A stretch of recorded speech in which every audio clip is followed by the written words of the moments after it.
Halo semuanya, selamat datang di channel Hobi Film. Kali ini Mimin akan membahas sebuah alur cerita di mana film ini berjudul The Trauma Code Heroes on Call. Di mana film ini mengisahkan perjalanan Baek Kang Hyuk, seorang ahli bedah trauma jenius yang memiliki pengalaman panjang di zona perang. Ia dikenal sebagai dokter yang sangat percaya diri dan memiliki standar tinggi dalam pekerjaannya. Oke, tanpa berlama-lama lagi langsung saja kita masuk ke alur ceritanya.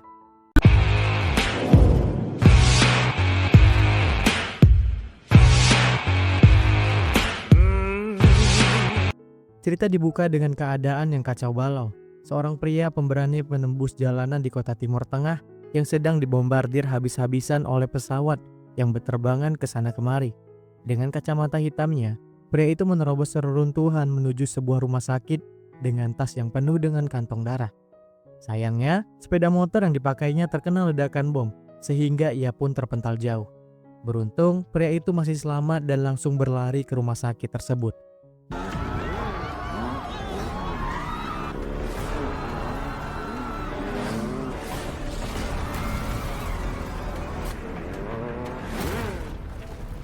Dia adalah Malak atau Dr. Baek Kang Hyuk. Sementara itu di Korea saat ini, mereka sedang kekurangan pusat trauma atau sistem respon pelayanan darurat, yaitu fasilitas khusus yang merawat pasien darurat dengan luka.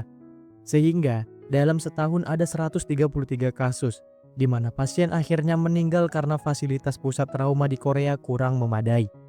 Menteri Kesehatan Kang Myong-hee berjanji akan mengaktifkan pusat layanan trauma dan melengkapinya dengan tenaga medis, serta fasilitas yang memadai agar tidak ada lagi kasus kematian yang tidak masuk akal yang terjadi di Korea. Kang Myong-hee lalu menunjuk Rumah Sakit Hankuk National Universitas untuk membuka kembali pusat trauma sempat ditutup.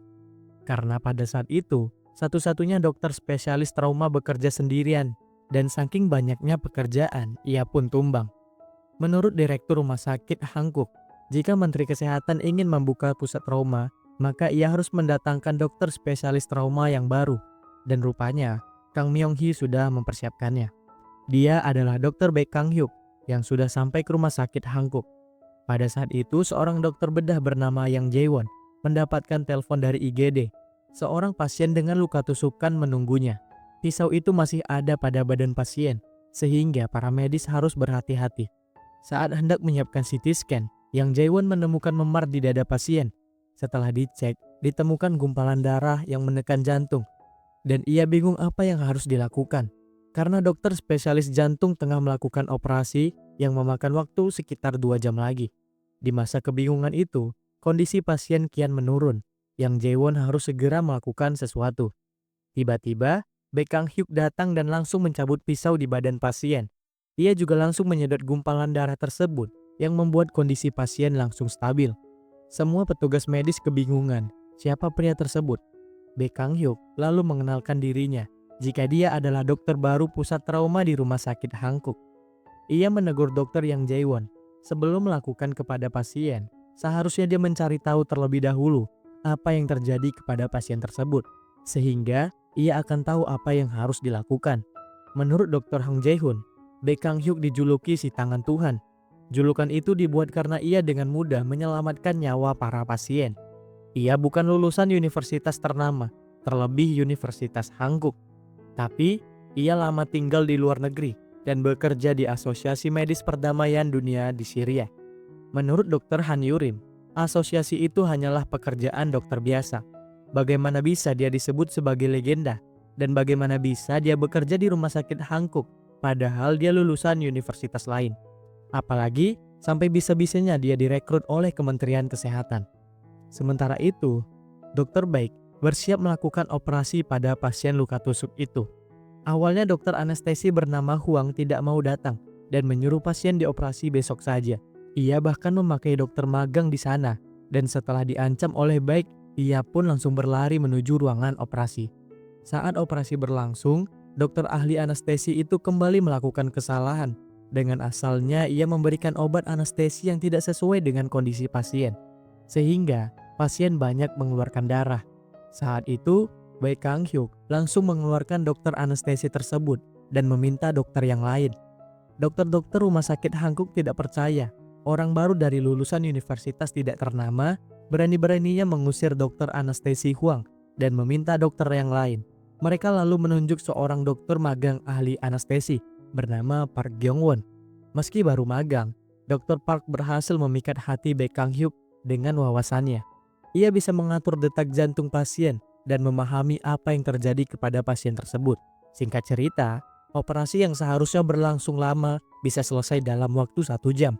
Baek Kang-hyuk langsung bergegas pergi karena pada hari ini adalah hari pengangkatannya. Menteri Kesehatan Kang Myong-hee, Direktur Rumah Sakit, dan juga dokter-dokter yang lain sudah dari tadi menunggunya.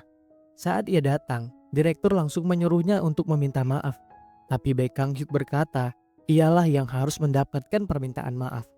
Karena ia mau bekerja di rumah sakit ini asal pusat trauma diatur ulang. Namun nyatanya, sistemnya saja sangat berantakan. Dr. Han Yurim yang sedari tadi meremehkan Dr. Baek Kang-hyuk lalu berkata, jika sebagai seorang dokter yang baru saja bergabung, rasanya tidak pantas ia berkata seperti itu. Namun nyatanya benar, saat berkunjung di IGD tadi, Baek Kang-hyuk melihat dokter-dokter dari departemen lain bergantian berjaga di IGD tanpa memiliki keahlian pada pusat trauma, di mana menurutnya artinya mereka sedang membunuh pasien secara perlahan. Sontak, hal tersebut membuat dokter-dokter yang ada di sana langsung tidak terima dengan kata-kata Baek Kang-hyuk. Baek Kang-hyuk berucap, ia akan menata ulang dan menjadikan rumah sakit Hankook sebagai pusat trauma nomor 1. Dan Menteri Kesehatan mendukung penuh Baek Kang-hyuk. Ia juga akan berdonasi sebanyak 10 miliar ke rumah sakit Hankook untuk membuka pusat trauma. Setelah selesai, Baek Kang-hyuk lalu pergi mengunjungi pasien yang baru saja ia operasi. Karena wilayah ICU tidak boleh dimasuki oleh sembarang orang, maka kemudian perawat bernama Chon Jang-mi melarang Baek Kang-hyuk. Sempat terjadi perselisihan karena Jang-mi mengira Baek Kang-hyuk adalah preman. Itu karena Baek Kang-hyuk memiliki tato sama seperti pasien.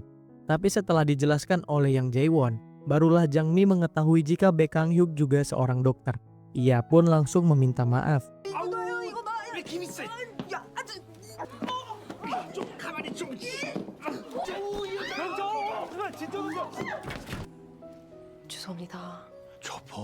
Saat itu, Baek Kang-hyuk dan Yang Jae-won harus bergegas naik helikopter. Karena di sebuah gunung, ada seorang pendaki terjatuh. Lukanya sangat serius, sehingga membutuhkan dokter untuk membuat kondisi pasien stabil. Baru pertama kali ini, Yang Jae-won naik helikopter. Berbeda dengan Baek Kang-hyuk, tidak hanya terampil sebagai seorang dokter, saat naik helikopter, tidak bisa mendekati pegunungan karena angin yang sangat kencang dan juga berkabut. Baek Kang-hyuk langsung meminta pilot untuk bertukar posisi, dan dengan mudahnya ia mengendarai helikopter tersebut sampai ke tempat pasien berada.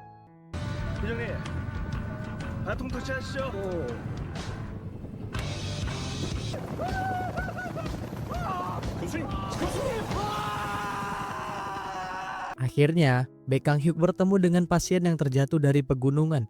Kondisinya begitu kritis, sehingga saat Baek Kang-hyuk mencoba memberinya pertolongan, pasien tersebut masih tidak merespon karena sepertinya ada cedera pada bagian kepalanya. Mereka lalu memasukkan pasien itu ke dalam helikopter. Di sana, Baek Kang-hyuk harus segera mengoperasi kepala pasien karena kondisi pasien benar-benar tidak stabil. Semua orang bingung bagaimana bisa melakukan operasi di dalam helikopter dengan alat seadanya. Menurut Baek Kang-hyuk, dulu di Afghanistan ia pernah membuka kepala seseorang pasien hanya di dalam mobil menggunakan sebuah bor. Singkatnya, pasien berhasil sampai ke rumah sakit Hankook dan langsung dibawa ke ruang operasi. Sayangnya, lagi-lagi dokter ahli anestesi Huang malah tidak mau mengangkat telepon. Padahal ini adalah operasi darurat. Karena tidak ada ahli anestesi lain, maka kemudian mereka kembali memanggil Park Gyong-won. Saat di ruang operasi, Yang Jae-won benar-benar terpana dengan kehebatan Baek Kang-hyuk. Dia tidak ragu dan selalu tepat sasaran. 아니, 심장이 요동친다.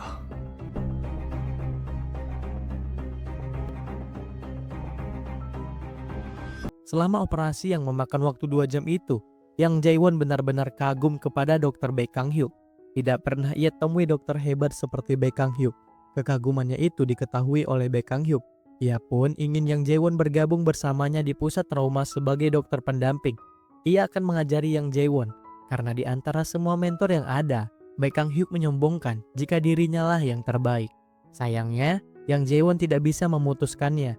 ia mempunyai dokter pembimbing yaitu Dr. Han Yurim. Sementara itu, Direktur Choi Ju-un bersama Dr. Hong Ji-hun merasa khawatir dengan kehadiran Dr. Baek Kang-hyuk. Dia memang hebat dan berhasil menyelamatkan pasien. Tapi menurut mereka, pasien yang harusnya mau mati tidak perlu diselamatkan karena akan memakan biaya rumah sakit. Belum lagi ternyata yang merekomendasikan Baek Kang-hyuk kepada Menteri Kesehatan adalah kepala rumah sakit saingan mereka yang mungkin ingin menjatuhkan rumah sakit Hankook lewat Baek Kang-hyuk. Maka dari itu, direktur berencana memberikan gaji kecil kepada Baek Kang-hyuk. Dan ternyata Baek Kang-hyuk sama sekali tidak keberatan. Ia sudah punya barang-barang mewah dan lagi pula jabatannya sebagai seorang dokter bukan berlandas pada gaji, tapi rasa bertanggung jawab. Baek Kang-hyuk lalu menemui Dr. Han Yurim dan meminta Yang Jae-won menjadi anak didiknya di pusat trauma. Dokter yang tidak suka dengan Baek Kang-hyuk ini tentu tidak akan mengizinkannya karena Yang Jae-won adalah anak didik kesayangannya. Tapi jika Yang Jae-won setuju, ia pun tidak akan memaksa. Sementara Yang Jae-won bingung apakah ia harus masuk ke dalam pusat trauma atau tidak. Ia berpikir, jika ia masuk ke departemen pusat trauma, apakah dia akan hebat seperti Dr. Baek Kang-hyuk? Rekannya pun langsung tertawa. Tidak mungkin seorang Yang Jae-won bisa sehebat Dr. Baek Kang-hyuk. Mengingat, naik helikopter saja ia ketakutan. Hanya orang gila yang memiliki rasa tanggung jawab yang tinggi yang bisa bertahan di pusat trauma seperti Dr. Baek Kang-hyuk. Yang Jae-won pun setuju mengingat ia tidak bisa menghadapi kegilaan Dr. Baek Kang-hyuk. Ia lalu mengirim pesan dan menolak untuk bergabung. Baek Kang-hyuk mengira Dr. Han Yurim sudah meracuni pikiran Yang Jae-won. Ia pun bergegas pergi ke ruangan Dr. Han Yurim. Ia merasa dicurangi karena seharusnya Dr. Han Yurim tidak boleh memaksa dokter Yang Jae-won. Lagi pula, menurutnya lebih baik dokter Yang Jae-won berada di bawah didikannya. Dr. Han lalu meremehkan Baek Kang-hyuk. Apa yang bisa dilakukan dokter dari lulusan universitas rendahan? Di dalam rumah sakit ini, ia yakin sekarang Baek Kang-hyuk sedang membuat riwayat pekerjaan yang bagus.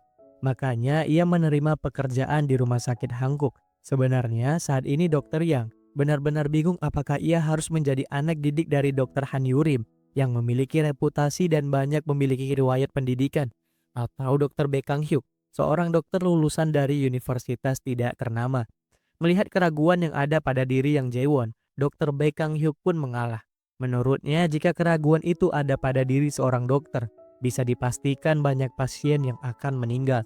Setelah itu, Dr. Yang Jae-won melihat foto-foto pasien yang pernah diselamatkan oleh Dr. Baek Kang-hyuk. Di sana, Baek Kang-hyuk menceritakan bagaimana ia menyelamatkan pasien-pasien di Timur Tengah dan mereka menganggapnya seperti keluarga. Meskipun sebagian dari kisahnya dibuat-buat. Baek Kang-hyuk ingin Yang Jae-won mengingat lagi alasan mengapa ia ingin menjadi seorang dokter. Dan dengan keputusan yang bulat, Dr. Yang Jae-won memutuskan untuk bergabung di pusat trauma bersama Dr. Baek Kang-hyuk. Hal tersebut membuat Dr. Han Yurim marah besar. Ia lalu mengirim email ke semua dokter untuk memberitahukan jika semua panggilan darurat akan dilakukan oleh Dr. Yang Jae-won. Bayangkan seberapa sibuknya Yang Jae-won nanti, seakan-akan ia dibunuh secara perlahan. Tapi menurut Dr. Baek Kang-hyuk, ini suatu hal yang bagus. Jika Yang Jae-won terbiasa saat menangani para pasien, ia akan terbiasa menyembuhkan orang-orang dengan tangannya sendiri. Dan semua orang jadi tahu setiap perjuangan yang dilakukan Yang Jae-won akan diketahui oleh banyak orang. Yang Jae-won lalu bertanya, mengapa Dr. Baek Kang-hyuk memilihnya? Baek Kang-hyuk berkata, ia sangat suka melihat Yang Jae-won berlari saat hendak menyelamatkan pasien. Baru beberapa hari Yang Jae-won di pusat trauma, ia sudah seperti zombie. Saat istirahat, Yang Jae-won mendapatkan telepon jika ada kecelakaan lalu lintas dan mobil ambulan yang membawa para korban sedang menuju ke rumah sakit. Yang Jae-won bergegas membangunkan Dr. Baek, tapi siapa sangka Dr. Baek Kang-hyuk sudah siap dan berlari menuju IGD. Jang Mi memberitahukan jika ada sebuah truk sampah menabrak mobil sedan dan akhirnya terjadi tabrakan beruntun yang sangat parah. Ada 2 pasien didatangkan dari kecelakaan tersebut. 빗길의 터널 안에서의 사고라 트럭 바로 앞 모양이에요. 현재 우리 병원으로 이송 중이랍니다. Baek Kang-hyuk dan juga Yang Jae-won langsung bergegas mengobati pasien itu satu persatu dan juga mempersiapkan operasi dadakan. Lagi-lagi, dokter anestesi bernama Huang agak malas-malasan, padahal pasien sedang kritis. Ia sempat ditegur oleh dokter Yang Jae-won dengan lembut, tapi ia beralasan ia ingin bekerja dengan nyaman dan juga santai. Jang Mi langsung menegurnya dengan keras. Semua orang tengah berupaya menyelamatkan pasien, tapi dia malah ingin membuat pasien terbunuh. Dokter Huang tidak terima ditegur oleh seorang perawat. Ia lalu meneriaki Jang Mi dan ingin tahu siapa namanya. Setibanya Dr. Baek Kang Hyuk, barulah dokter anestesi itu terdiam. Sementara itu, Direktur Choi Ju-un bertanya kepada Park Gyong-won. Menurutnya, bagaimana Dr. Baek Kang Hyuk?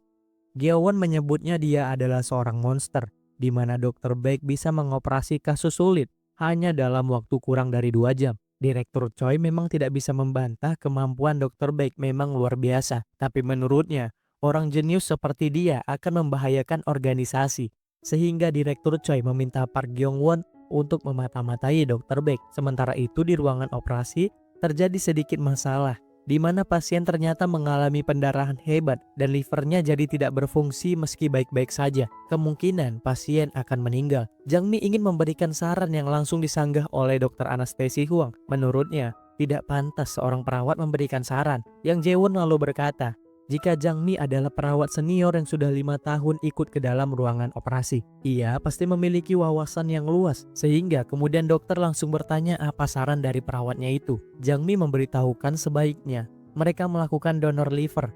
Dokter Baek pun langsung setuju dan ia bergegas mencari pendonor. Kebetulan ayah pasien yang mati otak dan sedang dirawat di rumah sakit Hankook terdaftar sebagai pendonor. Hari ini, ia dan adiknya hendak menjenguk ayahnya. Dan kebetulan terjadilah kecelakaan. Sayangnya tidak ada persetujuan dari pihak keluarga, sehingga sulit melakukan operasi pendonoran. Tapi Dr. Baek bersikeras melakukan operasi apapun yang akan terjadi. Ia akan bertanggung jawab, yang penting pasien bisa diselamatkan. Setelah itu di ruangan operasi lain, seorang wanita adiknya pasien yang didonor liver mengalami kerusakan pada hatinya. Beruntung liver kakaknya masih disimpan dan kemudian mereka melakukan pendonoran. Kurang dari 30 menit, sehingga membuat dokter-dokter lain langsung kagum kepada Baek Kang Hyuk. Setelah melakukan serangkaian operasi pendonoran, Baek Kang Hyuk mengajak Yang Jae-won untuk mendoakan ayah kedua kakak beradik itu. Berkat ayah mereka yang mati otak, mereka berdua bisa selamat dan donasi organ adalah pengorbanan mulia. Sekarang, yang harus dipikirkan oleh Baek Kang Hyuk adalah tim audit memberikan sanksi pada pusat trauma karena melakukan pendonasian organ tidak sesuai dengan prosedur. Mereka lalu memotong anggaran untuk pusat trauma. Ditambah lagi semenjak Baek Kang Hyuk bergabung di rumah sakit Hankook, ia tidak pernah datang ke rapat mingguan. Dr. Hong Ji-ho lalu mengingatkan Baek Kang Hyuk kerugian dari pusat trauma semenjak Baek Kang Hyuk memimpin, padahal setahu Baek Kang Hyuk, Menteri Kesehatan Kang Myong-hui sudah mendanai fasilitas pusat trauma sebanyak 10 miliar. Departemen pusat trauma belum mendapatkan manfaatnya, seperti penambahan ruang baru.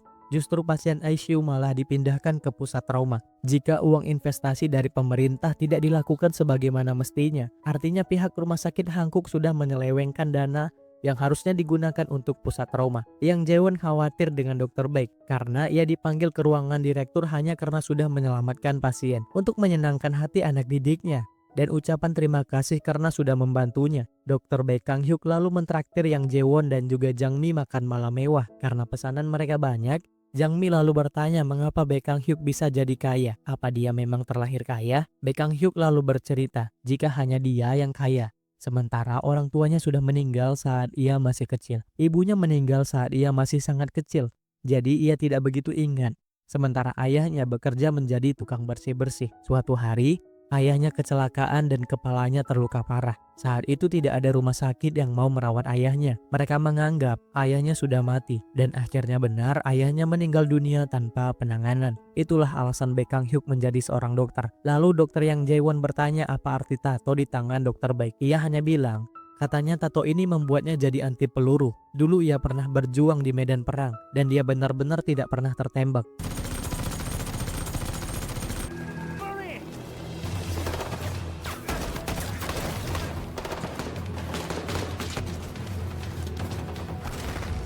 Saat itu tiba-tiba Yang Jae-won mendapatkan panggilan dari rumah sakit. Ada kecelakaan lagi. Mereka pun bergegas kembali ke rumah sakit. Namun saat sampai di sana, Dr. Baek terlambat. Pasien tidak bisa diselamatkan. Ia menyesal tidak standby. Menurutnya seorang dokter harusnya bekerja lebih ekstra untuk menyelamatkan pasien. Memang bukan salah mereka, tapi seandainya saja ia datang tepat waktu, mungkin pasien bisa diselamatkan. Karena jika tugas dokter berhenti, rasanya jantung pasien juga ikut berhenti. Makanya seorang dokter tidak punya pilihan selain harus berlari untuk membuat jantung pasien kembali berdetak.